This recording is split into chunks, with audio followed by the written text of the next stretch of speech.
আজকে আমি বাংলাদেশ ইসলামী ছাত্র শিবিরকে ধন্যবাদ জানাচ্ছি।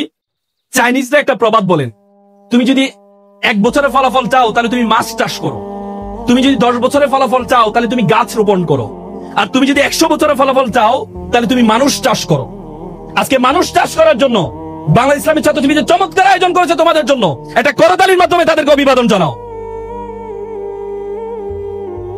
আজকে তোমাদের এখন যে অবস্থা তোমাদের জীবনের, this is a very crucial moment for you. সবচেয়ে গুরুত্বপূর্ণ সময় তোমার জীবনের জন্য, সবচেয়ে গুরুত্বপূর্ণ সময়। এখন তোমাদের মধ্যে গায়ে ধরবে যে ভাইয়া এই গুরুত্বপূর্ণ সময় শব্দটা তো অনেকবার শুনেছি, এই শব্দটা তো অনেকবার শুনেছি।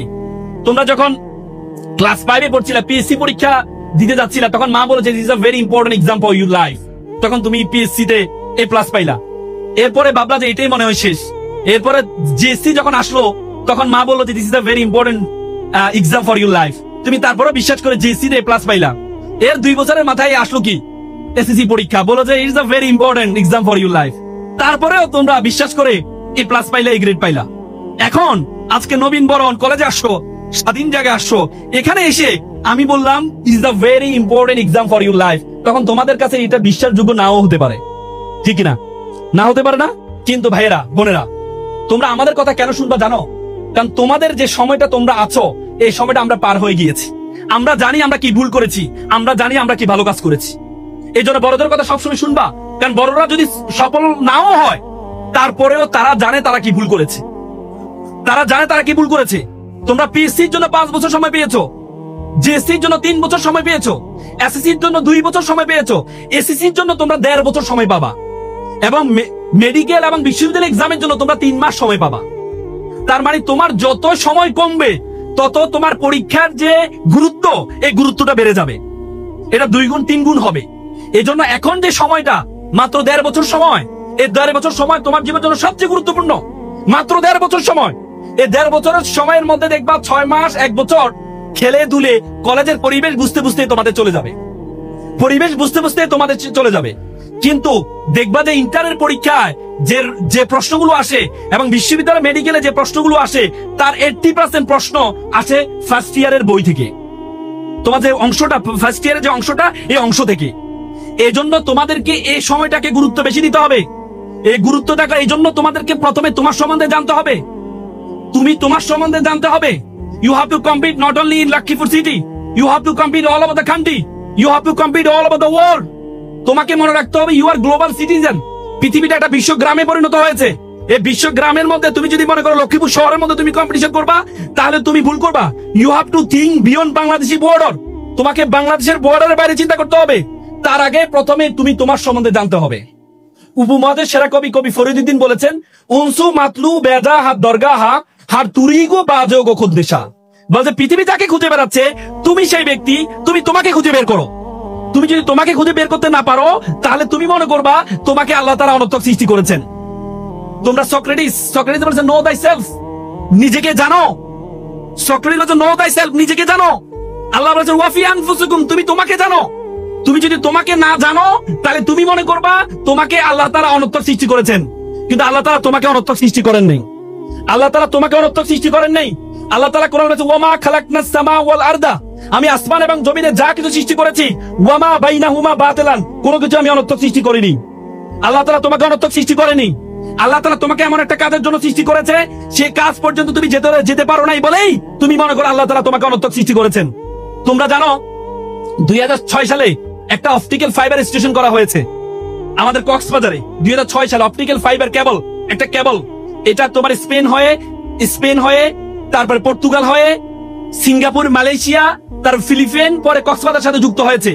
একটা তার, এ তারের দূরত্ব কতটুকু জানো? এ তারের দূরত্ব কতটুকু ছিল? এ তারের দূরত্ব ছিল মাত্র 17,000 কিলোমিটার। এ তারটা দিয়ে আজকে পুরো পৃথিবীটা আমাদের হাতের মুঠে চলে আসছে। আজকে আমরা এখানে লক্ষ্মীপুর শহরে সরকারি কলেজে কি করছি, আমেরিকা বসে তারা ফেসবুকে লাইভের মাধ্যমে দেখতে পাচ্ছে আজকে আমেরিকা কি হচ্ছে, আজকে আমরা এখান থেকে বসে দেখতে পাচ্ছি। এটি শুধুমাত্র অপটিক্যাল ফাইবার কেবলের কারণে। বিজ্ঞান বলে আমাদের মাথার মধ্যে 2 কোটি নার্ভ আছে। কয় কোটি? 2 কোটি নার্ভ তার আছে। বলছে একটা তারকে একটা তারের সাথে যদি যুক্ত করা হয় এটার দূরত্ব হবে 2 লক্ষ কিলোমিটার। মাত্র 17,000 কিলোমিটার দিয়ে পুরো পৃথিবীটা আমাদের হাতের মুঠে চলে আসছে, তাহলে 2 লক্ষ কিলোমিটার নার্ভ দিয়ে পুরো বিশ্ব জগৎ তোমার হাতের মুঠের মধ্যে চলে আসবে। এই জন্য তুমি তোমার সম্বন্ধে জানতে হবে। এই বিশ্ব জগৎ সম্বন্ধে তোমার ধারণা আছে? এই বিশ্ব জগৎ সম্বন্ধে তোমার ধারণা আছে? এই বিশ্বতে আমাদের পৃথিবীর আয়তন কত জানো? এই পৃথিবীর আয়তন কত জানো? কে বলতে পারবা? এই পৃথিবীর আয়তন কত? বলো বলো আপু বলো। হ্যাঁ, পৃথিবীর আয়তন কত জানো তোমরা? পৃথিবীর আয়তন হচ্ছে 52 কোটি বর্গ কিলোমিটার। এই পৃথিবীর আয়তন। এই 52 কোটি বর্গ কিলোমিটারে 195টি রাষ্ট্র আছে, 7টি মহাদেশ আছে, 5টি মহাসাগর আছে। এই 52 কোটি বর্গ কিলোমিটার পৃথিবীটাকে তোমরা যদি আমরা যে সূর্য দেখতে পাই, এই সূর্যের মধ্যে যদি ঢুকিয়ে দেওয়া হয়, তাহলে 13 লক্ষ পৃথিবী ঢুকিয়ে দেওয়া সম্ভব। কত লক্ষ? কত লক্ষ? 13 লক্ষ পৃথিবী ঢুকিয়ে দেওয়া সম্ভব। এই যে সূর্যটা আমরা দেখতে পাই, সূর্য একটা নক্ষত্র। সূর্য কি একটা নক্ষত্র? বলে যে মিলিয়ন মিলিয়ন নক্ষত্র এই বিশ্ব জগতের মধ্যে আছে। নক্ষত্র পৃথিবীর এই বিশ্ব জগতের শেষ যে নক্ষত্র জুয়েস, বেটেল জুয়েস, এই বেটেল জুয়েসের আয়তন কত জানো? বেটেল জুয়েসের আয়তন হচ্ছে সূর্য থেকে 33 কোটি গুণ বড়। সম্মানিত উপস্থিতি, তোমরা দেখতে পাচ্ছ আমাদের সামনে উপস্থিত হয়েছে আমাদের তোমাদের লক্ষ্মীপুরের কৃতি সন্তান। আমি তোমাদেরকে শুরুতে বলেছি যে লক্ষ্মীপুরে এমন কিছু লক্ষ্মী মানুষ তৈরি করেছে বাংলাদেশের ইতিহাস পরিবর্তন করার জন্য। এমন কিছু লক্ষ্মী মানুষ তৈরি করেছে, সেই লক্ষ্মী মানুষের মধ্যে একজন হচ্ছে ডক্টর রেজাউল করিম ভাই। তিনি তোমাদের এই যে আজকে যে ছাত্র শিবিরের যে আয়োজন করেছে, সে বাংলা ইসলামী ছাত্র শিবিরের সাবেক কেন্দ্রীয় সভাপতি ছিলেন, তোমাদের লক্ষ্মীপুরের কৃতি সন্তান। ওনার বিষয়ে যদি বলতে হয়, ছোটবেলা একটা কবিতা বলেছিলাম যে চাঁদ নয় সূর্য নয়, নয় তুমি পাহাড়ি ঝর্ণা, যদি বলি ফুল তাহলে হবে ভুল, তুমি তোমার তুলনা। আজকে রেজাউল ভাইয়ের জন্য বলতে পারি আমরা, চাঁদ নয় সূর্য নয়, নয় আপনি পাহাড়ি ঝর্ণা, যদি বলি ফুল তাহলে হবে ভুল, ডক্টর রেজাউল করিম ভাই আপনি আপনার তুলনা, আপনি আপনার তুলনা। আমি আরেকটি কবিতা বলেছিলাম, তুমি চেয়েছিলে জানতে কেন এত ভালো লাগে তোমাকে, আমি বহুবার উত্তর খুঁজেছি, তার উত্তর এখনো খুঁজে পাইনি। ওনাকে কেন ভালো লাগে আমি ছাত্র জীবন থেকে খোঁজার চেষ্টা করছি, এখনো খুঁজে পাইনি। তো সে একজন ব্যক্তিত্ব, তোমাদের লক্ষ্মীপুরের সন্তান, এই জন্য তোমরা লক্ষ্মীপুরবাসী গর্ব করতে পারো। আমি তোমাদেরকে বলছিলাম যে আল্লাহ তাআলা এই পৃথিবীতে যে 2 কোটি নার্ভ তোমার মাথার মধ্যে আছে, সে 2 কোটি নার্ভ দিয়ে পুরো বিশ্ব জগৎ তোমার হাতের মুঠোর মধ্যে চলে আসবে। এই বিশ্ব জগতের মধ্যে এই পৃথিবীর আয়তন হচ্ছে 52 কোটি বর্গ কিলোমিটার। এই 52 কোটি বর্গ কিলোমিটার সূর্যের মধ্যে যদি ঢুকিয়ে দেওয়া হয়, তাহলে 13 লক্ষ পৃথিবী ঢুকিয়ে দেওয়া সম্ভব। 13 লক্ষ পৃথিবী। সূর্য একটা নক্ষত্র, সূর্য একটা নক্ষত্র। এই নক্ষত্র এভাবে বিলিয়ন মিলিয়ন নক্ষত্র আছে বিশ্ব জগতের মধ্যে। বললাম যে সর্বশেষ যে নক্ষত্রটি, এই নক্ষত্রটি হচ্ছে বেটেল জুয়েস। এই বেটেল জুয়েসের যে আয়তন, এটি বেটেল জুয়েসের আয়তন হচ্ছে সূর্য থেকে 33 কোটি গুণ বড়। তার মানে এই বিশ্ব জগতের মধ্যে আল্লাহ তাআলা তোমাকে বলেছে কুনতুম খায়রা উম্মাত, তোমাকে বলেছে you are the best nation, you are the noblest nation. তোমাকে আমাকে বলেছেন আশরাফুল মাখলুকাত, সৃষ্টির সেরা জীব। এই বিশ্ব জগতে যা কিছু আছে সবকিছু আমাদের জন্য সৃষ্টি করেছেন আল্লাহ তাআলা। আল্লাহ তাআলা বলেছে হুয়াল্লাযী খালাকালাকুম মা ফিল আরদি জামিয়া। আল্লাহ তাআলা কোরআনে বলেছেন আমি যা কিছু আছে সবকিছু আমি তোমার জন্য সৃষ্টি করেছি, সবকিছু আমি তোমার জন্য সৃষ্টি করেছি। আর তোমাকে আমি সৃষ্টি করেছি ওয়া মা খালাকতুল জিন্না ওয়াল ইনসা ইল্লা লিয়াবুদুন। আর আমি তোমাকে সৃষ্টি করেছি শুধুমাত্র আমার ইবাদত করার জন্য। I created everything for you and you are created only for worship of Almighty. শুধু আমাকে তোমাকে আল্লাহ তাআলার ইবাদত করার জন্য সৃষ্টি করেছেন। What is the meaning of ইবাদত? What is the meaning of worship? ইবাদতের সংজ্ঞা কি? ইবাদতের ওয়ার্শিপ কি? সবচেয়ে বড় ইবাদত হচ্ছে জ্ঞান অর্জন করা, পড়াশোনা করা সবচেয়ে বড় ইবাদত। সবচেয়ে বড় ইবাদত। আল্লাহ তাআলা নামাজের কথা কোরআনে 82 বার বলেছেন। 82 বার আল্লাহ তাআলা জ্ঞান অর্জন করার কথা বলেছেন। ইসলামের প্রথম স্লোগান সেটি ছিল ইকরা, পড়ো। আল্লাহ রাসূলকে প্রথম যেটি বলেছেন সেটি হচ্ছে পড়ো পড়ো পড়ো। তার মানে পড়াশোনা এটা সবচেয়ে বড় ইবাদত। আজকে তোমরা পড়াশোনা করছো, এটা তোমাদের একটা ইবাদতের অংশ। এই ইবাদতের অংশেই আল্লাহ তাআলা রাসূলকে বলেছেন কুল হাল ইয়াস্তাবিল্লাযিনা ইয়ালামুনা ওয়াল্লাযিনা লা ইয়ালামুন। আল্লাহ রাসূল বলেছেন who knows and who doesn't know all are not same. যে জানে আর যে জানে না সে সমান হতে পারে না। তো সুতরাং তোমরা যে পড়াশোনা করছো, পড়াশোনা করে এই দেশের জন্য তোমরা একটা ভালো কিছু নিয়ে আসবা। কিন্তু সমস্যা হচ্ছে আমরা পড়াশোনা করতে গেলে আমাদেরকে বলে যে গাধা সন্তানটা, শিক্ষক আমাকে বলে গাধা, মা বলে গাধা, বলে না? গাধা ইংরেজি কি বলতো? এস, গাদা ইংরেজি কি? এস। এস এর সাথে তুমি যদি ইটি যোগ করো, ইটি, তাহলে কি হবে?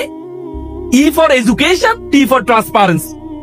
এডুকেশন এবং ট্রান্সপারেন্সি তুমি যদি যুক্ত করো, তাহলে যে গাদাটি তোমাকে সম্বোধন করা হয়, সে গাদাটি অ্যাসেটে পরিণত হবে, সম্পদে পরিণত হবা। এই জন্য তোমাদের আজকে আমাদের বাংলাদেশে বা ডাক্তারের কোনো অভাব নেই, আজকে আমাদের দেশের পলিটিশিয়ানের কোনো অভাব নেই, আজকে আমাদের দেশের রাজনীতিবিদের কোনো অভাব নেই।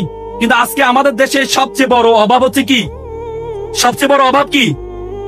সৎ দক্ষ রাজনীতিবিদের, সৎ দক্ষ ডাক্তারের, ইঞ্জিনিয়ারের, আইনজীবীর। আজকে লক্ষ্মীপুরের অনেক প্রশংসা আমি শুরুতে করেছি, নোয়াখালী অঞ্চলের আমি প্রশংসা করেছি, কিন্তু নোয়াখালী অঞ্চলের একটু নেগেটিভ দিক আছে। বলে যে beauty can not escape of calamity, সৌন্দর্য কখনো কলঙ্ক থেকে মুক্ত থাকতে পারে না। নোয়াখালী অঞ্চলের একটা কলঙ্ক আছে। নোয়াখালী মানুষরা জ্ঞানের দিক থেকে অনেক বেশি। সক্রেটিস একটা চমৎকার কথা বলেছে, education makes a good man worse and bad good man better and bad man Wars.